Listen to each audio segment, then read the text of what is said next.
আজানের জবাবে নিয়ম হলো রাসূলুল্লাহ সাল্লাল্লাহু আলাইহি সাল্লাম বলছেন, মুয়াজ্জিন যা বলে তোমরা তা বলো।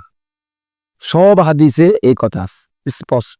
শুধু হাইয়া আলাস সালাহ এবং হাইয়া আলাল ফালাহ এই দুইটা বলার সময় লা হাওলা ওয়ালা কুওয়াতা ইল্লা বিল্লাহ পড়ো। আর আজান শেষ হলে দুরূদ শরীফ পড়ো।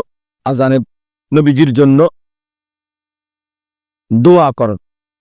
আজানে দোয়া আছে নবীজির জন্য মাকামে মাহমুদ চেয়ে দোয়া, যেটা আমরা পড়ি, আল্লাহুম্মা রাব্বা হাযিহি দাওয়া। এটা এখানে একটা বিষয় শুধু বলতে চাচ্ছি, তো নবীজি সাল্লাল্লাহু আলাইহি সাল্লাম বলছেন, মুয়াজ্জিন যা বলে তোমরা তাই বলো।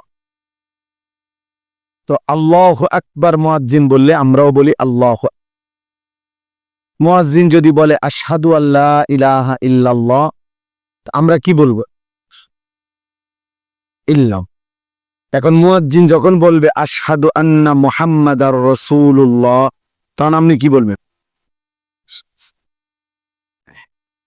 এই কথাটা আপনি দেখেন, অধিকাংশ মুসলমান কি বলে?